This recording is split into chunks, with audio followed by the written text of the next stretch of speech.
వందే మాత్రం. నేను journalist Navatha. Welcome to our political. పశ్చిమాసియాలో ఇరాన్ మరియు ఇజ్రాయెల్ మధ్య తలెత్తిన ఉద్రిక్తతలు ప్రస్తుతం భారతదేశంలో ముఖ్యంగా తెలుగు రాష్ట్రాలైన ఆంధ్రప్రదేశ్ మరియు తెలంగాణలలో పెను సంచలనం సృష్టిస్తున్నాయి.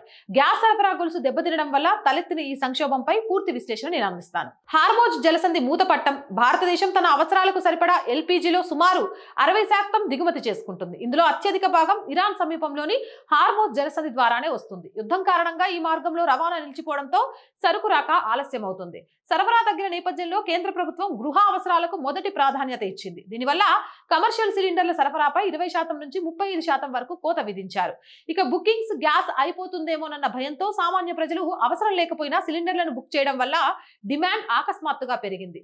ఇక హోటళ్లు, రెస్టారెంట్లు హైదరాబాద్ లో సుమారు 74,000 ఉన్నాయి. కమర్షియల్ సిలిండర్ల కొరత వల్ల అనేక హోటళ్లు మెనూను తగ్గించాయి. ముఖ్యంగా టిఫిన్ సెంటర్లు, చిన్న చిన్న ఈటరీస్ మూతపడే దిశగా ఉన్నాయి. ఇక ఐటీ కారిడార్లోని హాస్టళ్లలో గ్యాస్ కొరత వల్ల టీ, కాఫీలను తాత్కాలికంగా నిలిపివేయడం, దోశ, పూరి వంటి నూనెతో కూడిన బ్రేక్ఫాస్ట్లను రద్దు చేయడం వంటి చర్యలు తీసుకుంటున్నాయి. ఇక తెలంగాణ ప్రభుత్వం గ్రామీణ ప్రాంతాల్లో 45 రోజులు, పట్టణాల్లో 25 రోజులు బుకింగ్ గ్యాప్ ని తప్పనిసరి చేసింది. ఇక విశాఖపట్నం, తిరుపతి, విజయవాడ వంటి పర్యాటక ప్రాంతాల్లో హోటల్ ఇండస్ట్రీ తీవ్ర ఇబ్బందులు పడుతుంది. ఏపీ ప్రభుత్వం రాత్రి 10 గంటలకే హోటళ్లను మూసివేయాలని, తద్వారా 10 నుంచి 20% గ్యాస్ ఆదా చేయొచ్చునని పరిశీలిస్తుంది. ప్రస్తుతం రాష్ట్రంలో సుమారు 3 నుంచి 4 రోజులకు సరిపడా నిల్వలు మాత్రమే ఉన్నాయని సమాచారం. ఇక మార్చి 7, 2026 నుంచి డొమెస్టిక్ సిలిండర్ పై సుమారు 60, కమర్షియల్ సిలిండర్ పై 115 రూపాయలు పెరిగింది. సిలిండర్ల కొరతను ఆసరాగా చేసుకుని కొన్ని చోట్ల కమర్షియల్ సిలిండర్లను 3,000 వరకు అధిక ధరకు విక్రయిస్తున్నట్లు వార్తలు వస్తున్నాయి.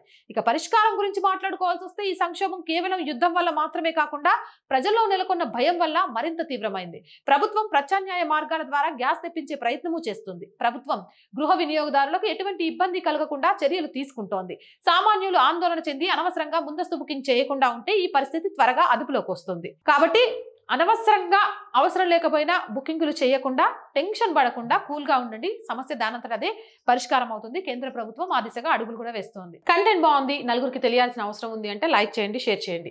ఆర్థికంగా ఆర్ వాయిస్ కి మీ చేయూత చాలా చాలా అవసరం. ఆర్థికంగా సపోర్ట్ చేయాలి అని అంటే సబ్స్క్రిప్షన్ పక్కనే జాయిన్ అనే బటన్ ఉంది. 1 to 5 లెవెల్స్ ఉన్నాయి.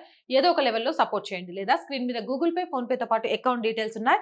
మీకు తోచిన సహాయాన్ని అందించవచ్చు. వ్యాపార ప్రకటనల కోసం 8328 500 576 నెంబర్ని సంప్రదించండి. జై హింద్, జై భారత్.